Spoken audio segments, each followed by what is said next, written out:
Oi, gente, tudo bem? Eu sou a Maíra Beatriz Ferreira, atriz e dramaturga do espetáculo Soliloquios para Depois da Tempestade, do coletivo Madalena. E eu sou a Regi Ferreira, diretora do coletivo Madalena e do espetáculo Soliloquios para Depois da Tempestade. E hoje a gente veio ter uma conversa com vocês sobre alguns assuntos relacionados à pesquisa do espetáculo Soliloquios para Depois da Tempestade. E hoje a gente escolheu falar um pouco sobre a busca, né, pelo corpo ideal, se ela existe, se não existe, e como isso está relacionado à maneira que a gente reproduz os nossos afetos, né? Quais são os corpos que têm esse destino de serem amados, quais são os corpos que são rejeitados nas histórias de amor que a gente conhece, que a gente vive. E é isso. E aí, pessoal, é legal a gente falar também que a ideia desse quadro, que a gente está separando alguns quadros que vão permear esse processo, né? A ideia desse quadro, a gente tinha pensado de ser transmissões ao vivo. Então a gente pensou em fazer lives, tanto no YouTube quanto no Facebook do Coletivo Madalena. Mas esse vídeo específico a gente está fazendo um teste para ver o que vocês preferem. Então, se vocês preferirem live, comenta aí pra gente, fala pra gente, ó, a gente prefere o formato de live, ou se vocês preferirem esse formato aqui, que já fica no YouTube e é lançado direto no YouTube, que estreia, né, direto no YouTube, comenta também, olha, prefiro esse tipo de vídeo, porque a gente consegue acompanhar depois, tá bom? Isso vai ajudar muito a gente nesse processo. E não se esqueçam de se inscrever no canal, ativar o sininho e curtir as nossas postagens, tanto no Instagram, quanto no YouTube, quanto no Facebook. Isso é muito importante para o nosso trabalho ir para frente.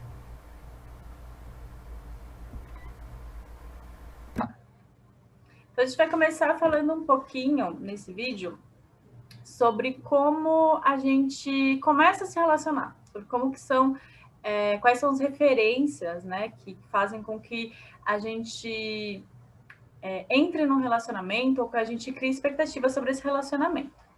Uma coisa que a gente conversou muito no início da nossa pesquisa é como que se estrutura essa ideia de relacionamento e essa ideia de relação.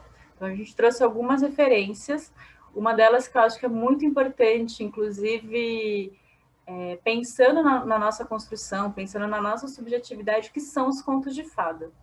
Então, qual que é o exemplo que a gente tem desses relacionamentos que a gente conhece desde muito pequenas, inclusive não, principalmente para as mulheres, que é essa coisa de você estar lá, princesinha, toda fofa, toda linda e delicada, esperando que chegue esse homem lindo, maravilhoso, salvador da pátria, no seu cavalo branco.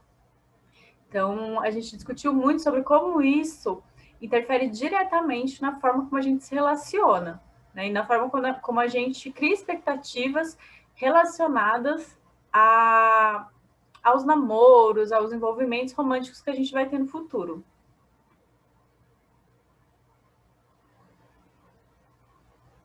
E que esse romance sempre está ligado à ideia de que essa outra pessoa com quem a gente vai se relacionar, né, a busca que a gente tem, é por alguém que nos complete. Afinal, a maioria dos contos de fada, e a gente vê isso facilmente também em novelas, filmes, séries, o modelo romântico colocado sempre em questão, e que principalmente vai recair sobre mulheres, né?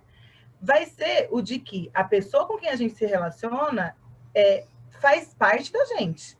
Ela vai dizer quem a gente é, ela vai ajudar a gente a se descobrir, né? Tem aquela frase famosa da música do Tom Jobim, né? É impossível ser feliz sozinho. A gente acaba sempre indo atrás dessa ideia, daquela pessoa que nos complete, né? Tanto que os contos de fadas mais famosos ou as histórias românticas, a maioria das vezes acaba com um felizes para sempre ou um casamento, e aquilo é o ponto final daquela relação. É como se aquelas duas pessoas, e aí principalmente a mulher, tivesse conquistado um lugar no mundo que é o lugar ao qual ela pertence, e é aquilo que ela tem que se dedicar e manter como objetivo na vida dela, né? Construir aquela relação, se dedicar àquela relação.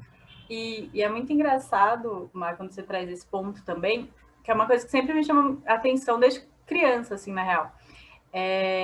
Que acho que tem uma conexão muito forte com isso. Quando a gente fala em casamento, né? E aí tem essa construção de que a mulher ela só é completa quando ela se casa, ela só se torna, né, alguém, um ser, enfim, quando ela se casa. E isso me remete muito à frase que o padre lá no casamento diz, no final do casamento: e eu vos declaro marido e mulher. Ou seja, a mulher ela só é mulher quando ela se casa. Antes dela se casar, nem isso ela é.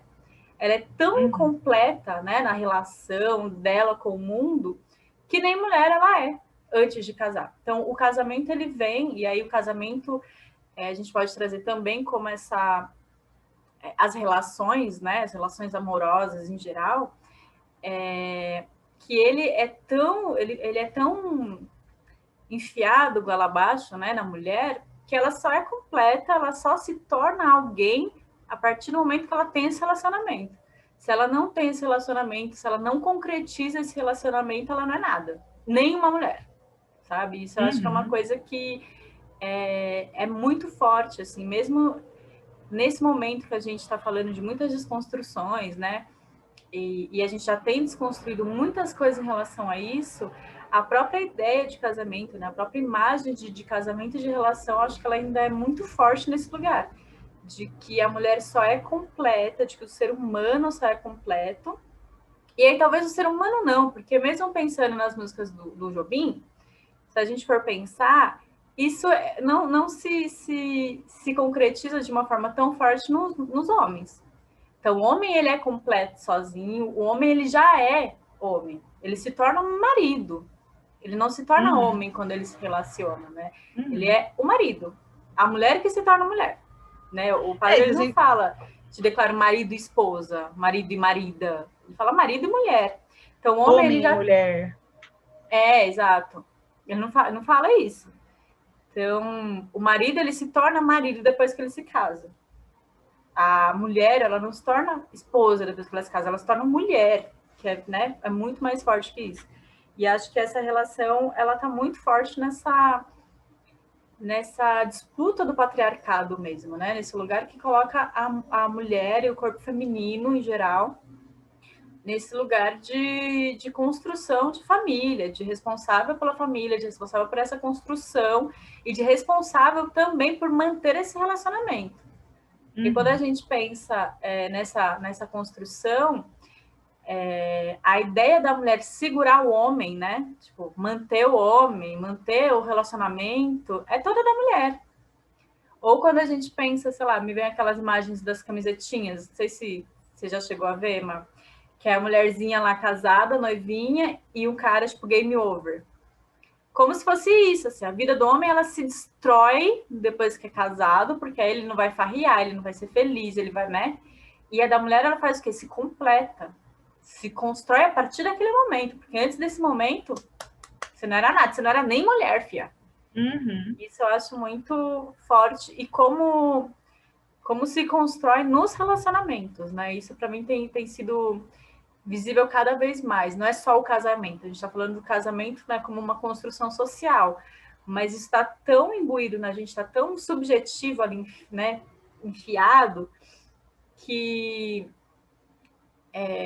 em qualquer relação, por mais libertária que seja, isso existe, né? Essas nuances existem. E pensar nisso é uma coisa muito louca, assim, né?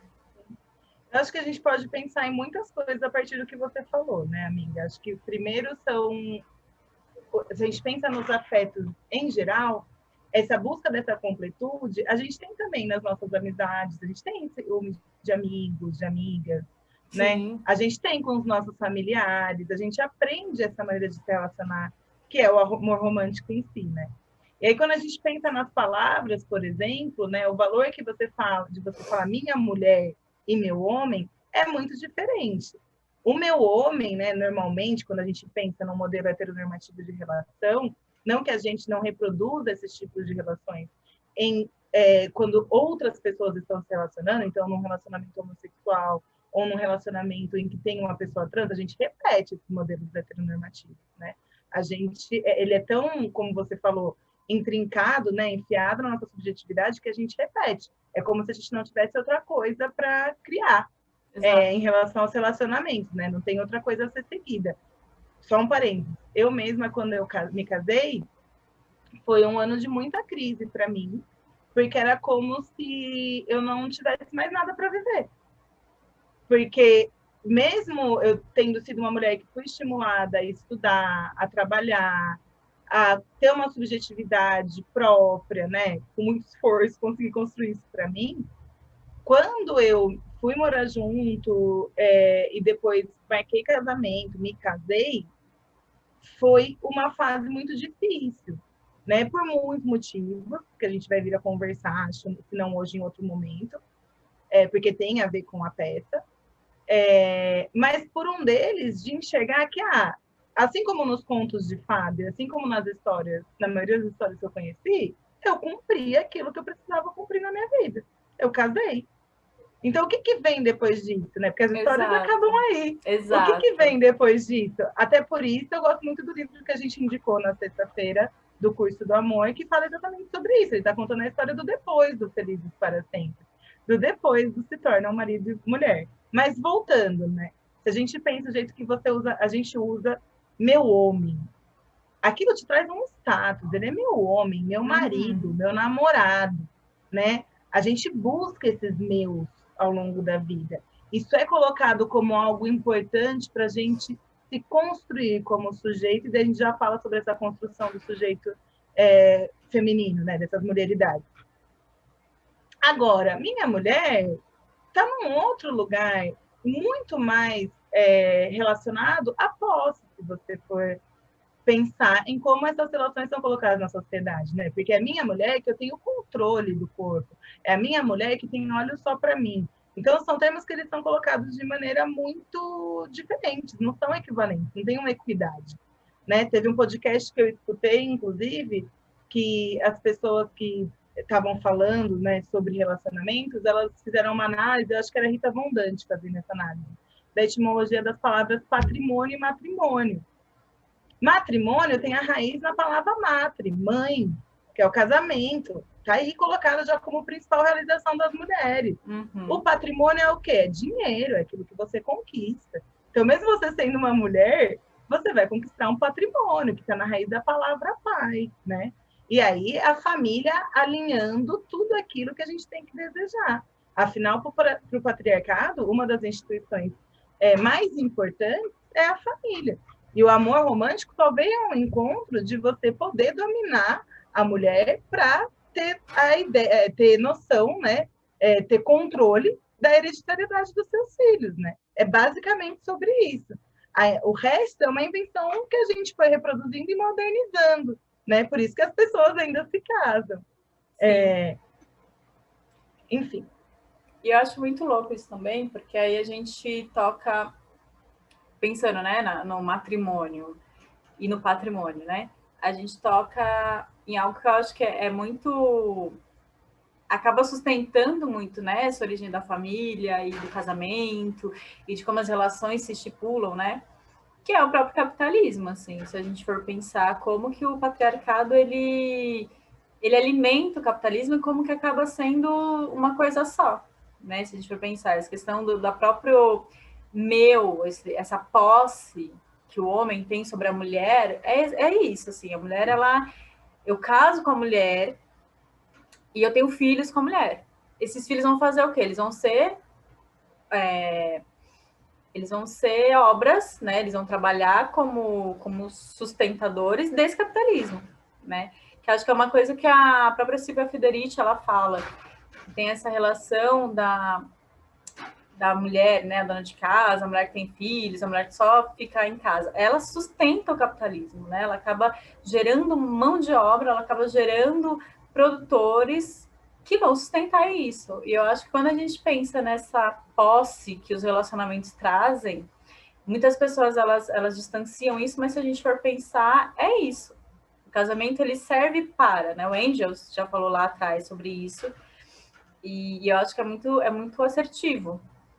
Então, a família, ela serve a algo que é muito específico. E por mais que a gente diga, não, hoje em dia eu não me relaciono assim, hoje em dia esse padrão não me serve, então não vou casar, não vou ter filhos, mas nas relações, né, nessa troca, a gente acaba reproduzindo esses valores, né, que são muito antigos e que a gente muitas vezes nem repara que a gente está reproduzindo.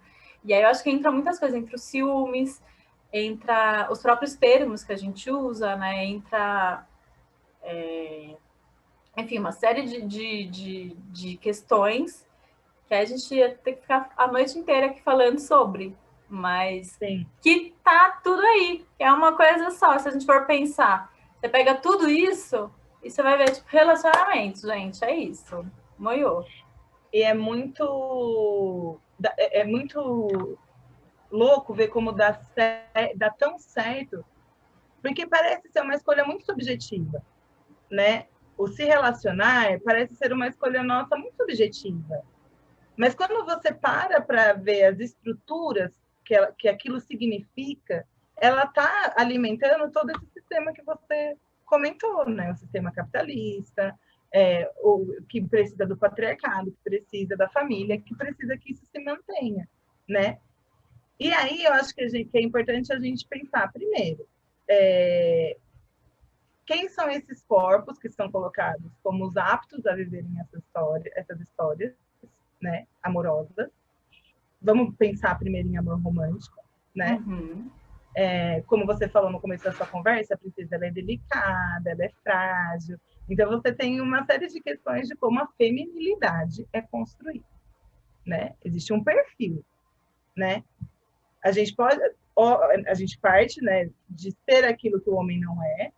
O lugar que a gente colocado na sociedade é esse, né? É ser o outro do homem, as mulheres em geral.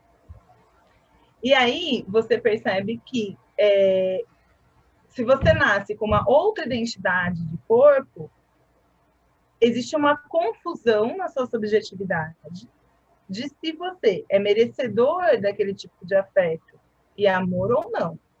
Então, por exemplo, uma mulher como eu, uma mulher gorda,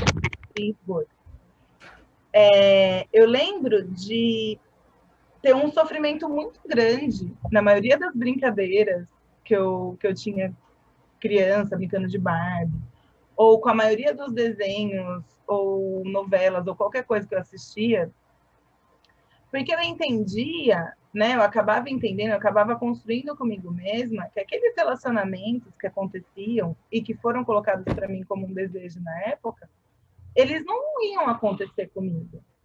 Porque eu não era igual a princesa, eu não era igual a protagonista do filme, eu não era igual a protagonista da novela, né? São determinados corpos, né, que vão num discurso hegemônico do que é bonito, do que é agradável, do que é merecedor de afeto, que vão poder viver essas histórias, que vão poder fazer parte, né? Como sempre, o capitalismo ele vai excluir a maior parte das pessoas de viver aquilo que ele produziu, né? Sendo bom ou ruim, vão ser excluída, vai ser excluída uma parte enorme de pessoas. Sim. E aí a gente pensa em pessoas trans, em travestis, em pessoas que têm sexualidades das mais diversas, identidades de gênero das mais diversas, que não vão se encaixar nesse padrão que é imposto, né? Um grande sofrimento para mim, eu fui a menina super romântica, que sonhava com o príncipe encantado, que sonhava que um dia ia aparecer um grande amor na minha vida que ia me salvar. E aí tinha um sofrimento a mais, né? Porque para mim isso tudo é um sofrimento, né? A gente está falando aqui com olhar crítico, né? Não é uma coisa que a gente deveria almejar. A gente deveria almejar outros objetivos da nossa vida, né?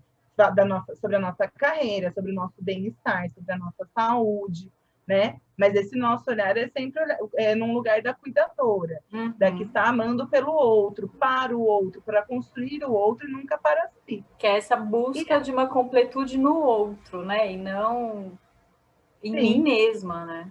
Sim, de se bastar, que é a coisa mais perigosa que o feminismo pode produzir, né? Que são pessoas com as mais diferentes performatividades do gênero ligado ao feminino, né? O que a gente chama de feminilidade, as mulheridades, se sentirem capazes de viver aquilo que elas têm propriedade para viver do que elas querem viver naquele momento, né?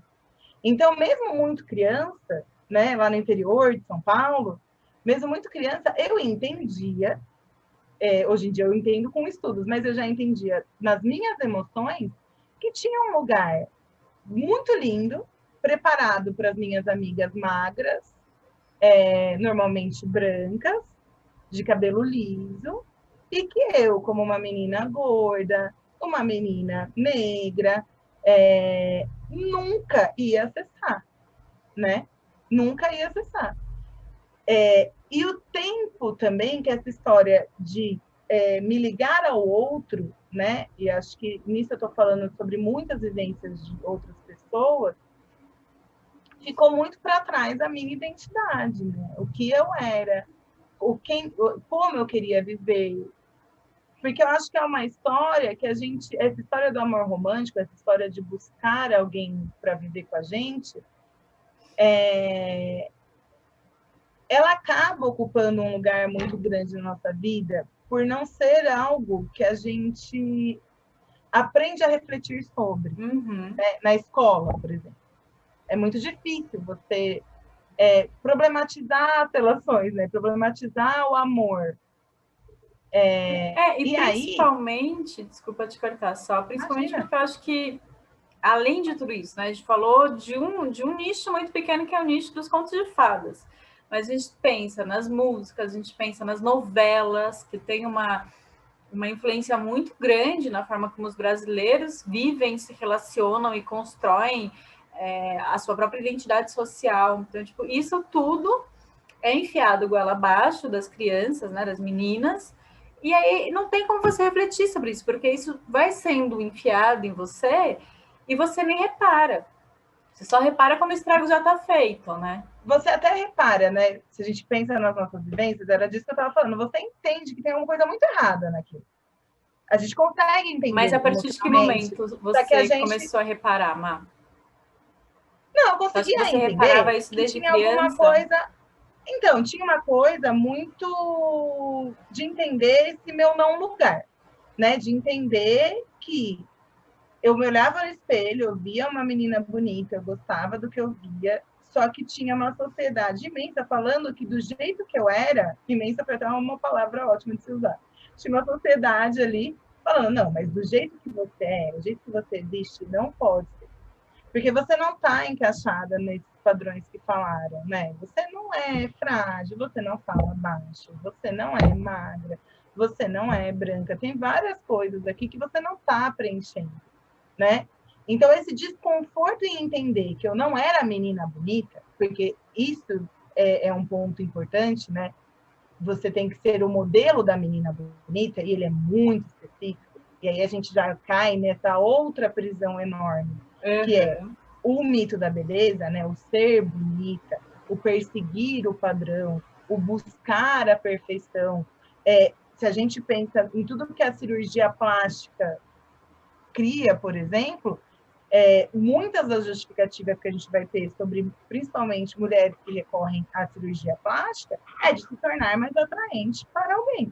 Normalmente, esse alguém é um homem. Então, todas essas informações, para as crianças gordas, né? Eu tendo vivido como uma criança gorda, por exemplo, entendi desde muito cedo que para eu ser amada, para eu ser notada, eu tinha que ser magra, e eu tinha que ser completamente diferente daquilo que eu era. Então, é perseguir algo muito impossível. Que eu só fui entender com a minha experiência de vida que não era verdade. E que ainda hoje rebate na minha psique, rebate na minha subjetividade. Sim. Porque é isso, né? Eu acho que mesmo que tenha esse lugar do seu reconhecimento agora e dessa desconstrução que a gente tenta fazer cotidianamente, a gente já tem tudo imbuído lá dentro, que é a minha grande preocupação quando a gente pensa em educação infantil, por exemplo. Então, desde muito novinha, a criança ela é exposta a esses padrões, né? Ela é exposta a essas relações, e isso vai constituindo a personalidade da pessoa. Então, acho que o processo de desconstrução, depois, ele vem, quando vem, né? Porque às vezes não vem, mas ele vem de uma forma muito mais dolorosa e muito mais difícil mesmo, né? Assim, de acontecer e de se concretizar.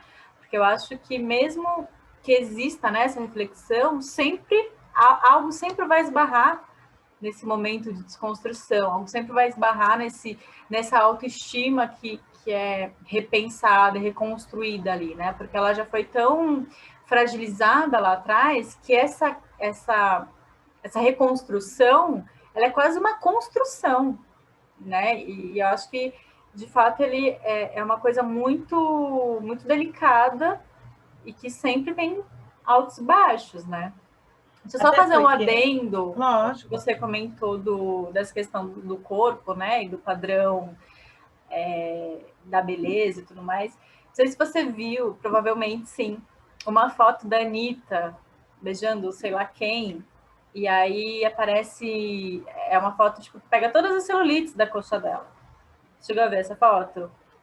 Se não viu, eu vou te mandar depois. E aí, tipo, ela tá beijando um cara, um crush lá dela, e aí o cara fotografa e aparece muitas celulites na coxa dela, porque ela tem celulites, porque ela é uma mulher, todas as mulheres têm celulites, gente. Se vocês acham que não, desculpa, vocês estão se iludindo assim absurdamente. Todas as mulheres têm celulite, certo? Eu vou repetir, todas as mulheres têm celulite. Ponto. E aí os comentários que aconteceram nessas fotos, assim, que fizeram, eram tipo coisas bizarras. Tipo, eu só consigo ver a celulite. E aí teve um comentário que eu achei muito absurdo, né? Considerando todos os comentários absurdos que tinham na foto, que era: nossa, nem parece a Anitta que eu conheço. E você fala, gente, é a mesma pessoa, é a mesma mulher, é a mesma Anitta, e é isso. Só que é isso, quando você passa pelo viés de uma câmera, né? Quando você passa pelo viés de uma produção cinematográfica, isso tudo é escondido. E aí as pessoas, elas passam a acreditar que isso não existe. A ponto de alguém chegar e falar, nossa, nem parece a mesma pessoa, nem parece a pessoa que eu conheço. E é a mesma pessoa, assim, sabe? E é uma coisa que eu fui pensando muito, que é, gente, como é, de fato, a busca por um padrão que é inalcançável. Né? Que aí é a mesma coisa e que a gente ele voltou é lá atrás. inalcançável, ele É tem que ser inalcançável. E aí inalcançável. não só isso, né? A gente fala dos padrões de beleza, a gente fala dos padrões de relacionamento, né? Porque você quer um relacionamento perfeito. E aí, se não é um relacionamento perfeito, você nem perde seu tempo tentando. Porque, mano, não é perfeito, não é perfeito, entendeu? Não é igual príncipe encantado bonitinho, não quero. Então, eu acho isso, enfim, é complexo, é uma coisa muito difícil, né, da gente pensar, porque para a gente reconhecer isso é um processo muito longo e às vezes passa, Sim, né? Parece que passa, mesmo que a gente reconheça em muitos momentos, acho que tem certos momentos que passa e a gente nem se dá conta, né? e a gente está falando da celulite da Anitta, né? Então imagina uma mulher fora do padrão. Por Exato, exato, o que quer que seja que construa a identidade exato. dela, né? E a permissividade que se tem para falar sobre os corpos Exato, femininos, os corpos que exato. falem sobre feminilidade, que falem sobre mulheridade, né? E como isso vai minando a nossa ideia de poder ser quem a gente é e poder, na busca desse amor próprio, que significa tantas coisas diferentes, né, que já foi mercantilizado de um jeito tão confuso, não entender mais, né, o que a gente está buscando.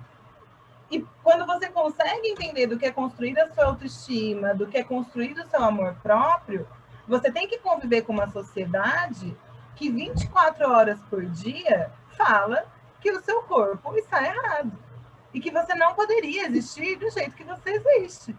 Então, hoje eu sou uma mulher que estudei muito para entender quem eu sou, para entender essa vivência com o corpo gordo que eu tenho, mas eu já fui a adolescente que veria esse comentário na foto da Anitta e falasse, nossa, mas se ela tem celulite e estão acabando com ela por causa disso, e se por causa disso ela não é atraente, eu com o meu corpo eu não sou atraente de jeito nenhum.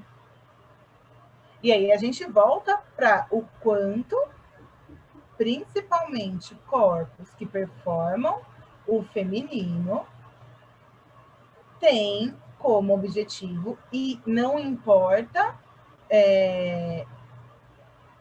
qual a vivência que você teve familiar, mas tem o objetivo de ser atraente, né? Na quase uma década que eu trabalhei com adolescentes e adolescentes feministas, né? Você percebe o quanto isso na adolescência ainda é importante, ainda é um objetivo principalmente para as meninas, ser atraente para os meninos. E um lugar de você ver que por mais admiração que aquela adolescente sinta por ela, que sente que ela não pode performar um corpo fora do padrão, que ela tem que continuar sendo atraente, tendo um corpo dentro do padrão, se comportando para agradar aquela pessoa que a atrai, né? E isso eu acho muito complicado. Extremamente. Muito difícil, extremamente. muito não pensado, né? Sim, porque eu acho que isso interfere diretamente na autoestima dessa pessoa, assim, né? Porque, principalmente quando a gente pensa na construção da adolescência, né?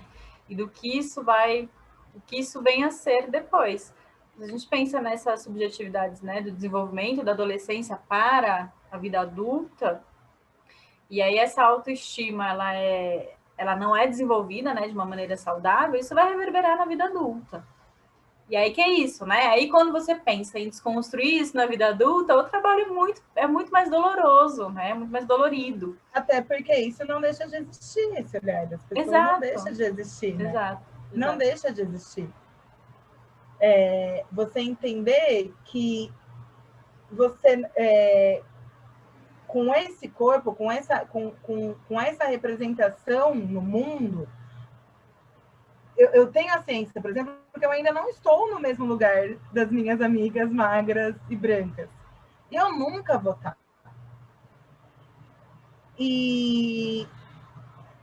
Mas, de alguma forma, ainda, em momentos de fragilidade da minha autoestima, é o lugar que eu questiono, né? Do porquê que eu tenho que conviver dessa maneira, por que eu posso conviver? Eu convivo de uma maneira feliz e saudável com o meu corpo, e gosto dele, sou feliz com ele, mas sempre existirão as pessoas que vão querer se relacionar com outros tipos de corpos e que vão olhar para mim e desacreditar dele, né? E me colocar num lugar de objeto e me colocar num lugar de não sujeito. Afinal, o que foi colocado para ser amado é muito distante daquilo que eu represento, né? E se a gente pensa em como os corpos são colocados e como a gente lida de uma maneira fast food quase com atração física, é um corpo que ele vai ser o primeiro a ser descartado em qualquer aplicativo de relacionamento, né? Sim. Porque o importante de alguma forma, né, num discurso hegemônico, é demonstrar aquela pessoa com quem você se relaciona como uma conquista sua.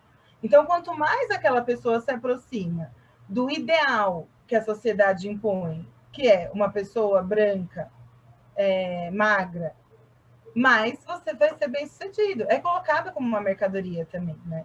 É um troféu, né? É colocado. É um troféu. E aí, um bando de gente, se a gente continua a pensar nessa forma, a se relacionar, baseadas no amor romântico, baseadas em colocar isso como principal da nossa vida, muita gente vai ficar excluída sempre.